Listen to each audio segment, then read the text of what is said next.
space. I want to start with one line of ledger because that's where this whole thing broke open. 11 August, 15:49 and 33 seconds. The sampler ticks every 60 seconds, and that tick came back with the card at 2% utilization. Our threshold for working is 20. So the fleet's own brief said idle, no lease, no work, space, verbatim reason string, util 2%, less than 20%, no lease, no work. Fine. Except the same sample says 23,754 megabytes used out of 24,564. 810 megabytes free. That is not an idle card space. That is a card with 4 compute processes sitting on it.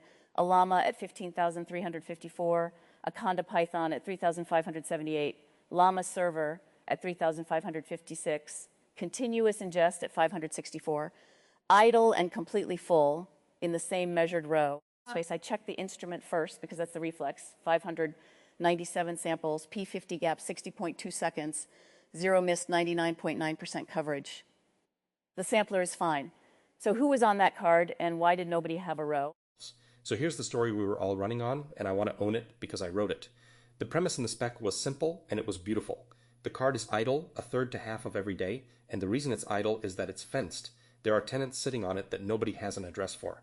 Idle and fenced. 2 words, and suddenly every weird thing lines up.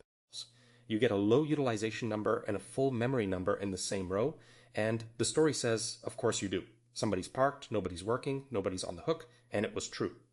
From the 7th of August through the 12th, that is exactly what the card looked like. 2 live tenants nobody had a row for did show up in 5 days, Alama at 15.4 gigabytes, Conda at 9.8, neither in the registry, neither with an owner. Finding those 2 an owner of record is still my errand. And that morning, I measured admissible P2 at 8,638 megabytes and dated it, and at 8:33 that was right. Then the world moved. Space. Then the world moved and I went and measured the fencing claim instead of reasoning about it. Samples where an unregistered tenant is resident and the card is classed null stale come to 45 minutes out of 6,282 stale minutes. 0.7%. Andrej's observation stands. Space. The fencing is real. Those tenants are on that card and they've earned a registry row. What the number kills is the causal claim. The fencing is not why the card is idle. The card is idle because nothing was queued. And the idle shattered, which reshapes what a queue can even do. Onsets went up, long windows went to 0 space. In the last roughly 34 hours, 4 windows of 10 minutes or more and 0 of 20 minutes or more.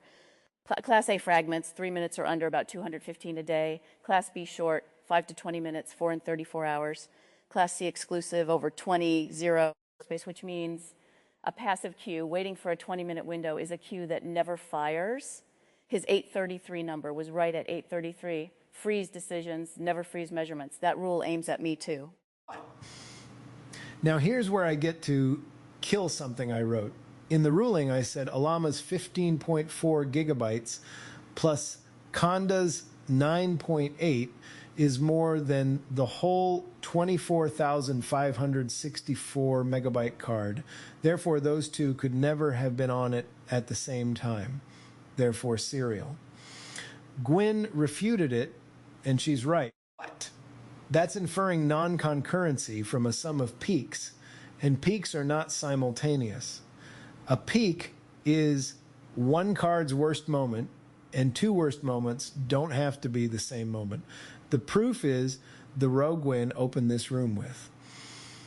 11 August, 15:49:33. Alama sitting at its full 15,354, and Conda right there beside it at 3,578. Nowhere near its own peak of 12,010. Both resident, 1 row. And the joke is my conclusion nearly held.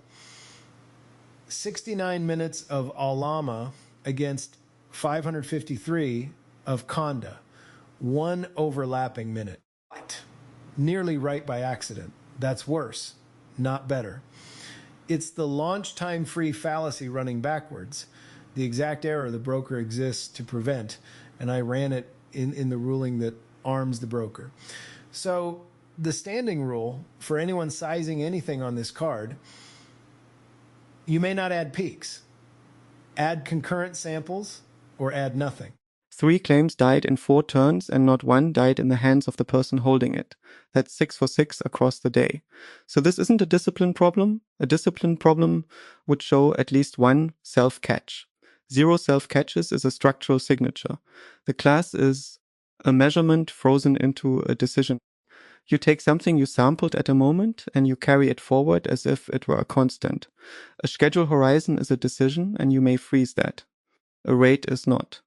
It showed up 4 ways today.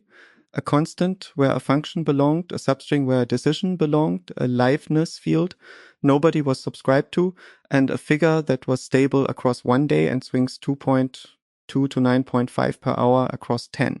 And a 5th shape, different in kind. A correction lands on the loud copy while the quiet copy keeps teaching the old thing. When the habit catches the person auditing for the habit, the cure is not a more careful person, it's a second perception space, which is exactly what we didn't have for the thing sitting on the card, because nothing in the system could say its name. Space, except it was saying its name the whole time in its own command line. Read to the end of that string, and it's condas Python 3.13 running the whisper binary on a file called 000_260811.mp3 model large v3. 000 is our house prefix for journal audio. Space. That tenant is the transcription pipeline, whisper, reading K's own journals back into text. 553 minutes across 6 days, peak 12,010 megabytes. Here's my half. My classifier matches on argv0, the first token. So an interpreter launch job is invisible to it. It reads Python and stops. Space. Across 462 samples with whisper co-resident, it named OmniVoice as the worker every time. Right class by luck, not by design. The then match read too much of the string. This one read too little. The rule, registry rows key on the tool, never the interpreter. A row keyed on the interpreter is a row for Python, which is a row for nothing. Space. And a confirmed tool is not a confirmed owner. Tool whisper, owner unconfirmed. I reported it rather than patched it because it's live and others are quoting it. The corrected one runs as a shadow beside it, and the diff publishes before anything swaps. What? And here's the part I've been looking forward to all day, because it lands in the other direction. That Alama process was holding a model blob whose hash begins SHA-256, AEBC57A6319D, and that hash resolves to a real name, registry.alama.ai, library, Herms 4-14b. One hand launch session, 11th of August, 1451 to 1559, 69 minutes, peak 15,354 megabytes. The Alama service was disabled, which is precisely why no record anywhere had a row for it. Now, this morning in the training meet, a K seat said flatly, not 14b, not Hermes, I was wrong on both. Hours ago, that line is sealed, and it stays sealed, and it stays half correct. Andrej 14 Sol is a 3.52b, so it is not Hermes. What does not stand is the wider claim that there is no Hermes here. There was, on the 11th. So, precisely, BioK's Hermes memory plausibly pointed at a real, untracked tenant. Plausible, not proven. The defect was never the recall. The defect was a record that couldn't say the tenant's name.